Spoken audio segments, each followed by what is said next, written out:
अब हम लोग जो है यहाँ पर जो है ट्रेसिंग करेंगे। ट्रेसिंग कैसे होती है वो आपको बताऊँगा मैं। थोड़ा सा करीब में यहाँ देखिएगा। जैसे कि ये जो सेंसर हमारा IAT सेंसर, ये ठीक है, ये तो ये हमारा ये IAT सेंसर जो है यहाँ पर आपको दिखाता हूँ मैं। ये जो हमारा सेंसर है ये IAT सेंसर है, इसको मास एयर फ्लो सेंसर भी हम लोग बोलते हैं, कंबाइन सेंसर है ये। अभी सेंसर के ऊपर देखिए ये हमारा सॉकेट लगा हुआ है। ये सॉकेट लगा हुआ है यहाँ पर कितने वायर का सॉकेट है ये 1 2 3 और 4। थोड़ा जूम करना है यहाँ पर। ये 1 2 3 और 4 वायर का तो जो है सॉकेट है जो कि सेंसर के ऊपर लगा हुआ था। ठीक है, अभी हमने देखा सप्लाई देकर देखा कि हमें पिन नंबर 1 के ऊपर कितना सब वोल्टेज आ रहा है, 12 वोल्ट पॉजिटिव सप्लाई है। सेकंड नंबर पिन जो है ग्राउंड की है और थर्ड नंबर पिन पे हमारा 5 वोल्ट सप्लाई आ रहा है। फोर्थ नंबर पिन के ऊपर 5 वोल्ट सप्लाई आ रहा है। फॉर एग्जांपल हम ये मान लेते हैं यदि ये 12 वोल्ट सप्लाई हमारा नहीं आया पिन नंबर 1 के ऊपर, तो सेंसर उस कंडीशन पर हमारा ऑन नहीं होगा। तो हमें उसकी वायरिंग ट्रेसिंग कैसे करना है, कैसे पता करना है कि इसी में कितने नंबर पिन से हमारा वो सप्लाई आउटपुट सप्लाई जो 12 वोल्ट सप्लाई नहीं निकल रहा। ठीक है, तो अभी यहाँ पर आते हैं हम लोग। अभी सेंसर के ऊपर देखो आप, सेंसर के ऊपर यहाँ पर आप देख सकते हो, यहाँ पर बैक साइड में देखिए आप ये देखो नंबर लिखा हुआ है, यहाँ पर नंबर लिखे हुए। थोड़ा जूम करना है इसको, जूम कर थोड़ा सा। ये pin number 1, pin number 2, pin number 3 और पिन नंबर 4।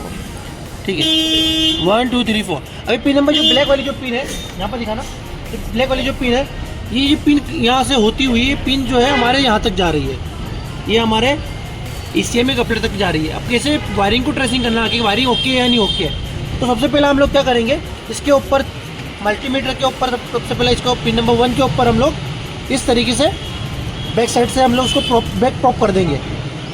ये हमने बैक प्रॉप कर दिया हमारे। ठीक है, उसके बाद मल्टीमीटर को लेंगे हम कंटिन्यूटी के ऊपर सेट कर लेंगे। ठीक, कंटिन्यूटी के ऊपर सेट कर लिया। अब हम लोग कहाँ से कितने नंबर पिन से हमारा जो है ऑपरेट हो रहा है उसको इस तरीके से हम लोग चेक करेंगे। ठीक है, तो ये पिन नंबर आप यहाँ देख सकते हो, यहाँ पर पिन नंबर लिखी मेंशन है 1 2 3 लिखा हुआ है यहाँ पर पिन नंबर 1 2 3 4 5 6। और उसके बाद में एक एक करके मैं यहाँ से स्टार्टिंग करता हूँ ट्रेसिंग करना। देखिए आप, तो इस तरीके से आप पिन से ट्रेसिंग करेंगे। 1 2 करीब मिलाना थोड़ा सा।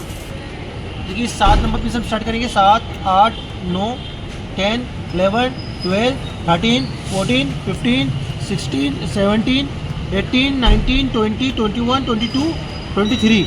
ये देखिए आप 23 नंबर पिन के ऊपर का सप्लाई आया। कितने नंबर पिन पे? 23 नंबर पिन। मतलब IAT सेंसर जो है इसकी 23 नंबर पिन से जो है ECM कपलर की इस 52 कपलर जो है हमारा बड़ा सेंसर जो कपलर है, इस कपलर से हमारा जो है पिन नंबर 23 नंबर पिन से जो हमारा जो है IAT सेंसर के ऊपर 12 वोल्ट का सप्लाई आ रहा है।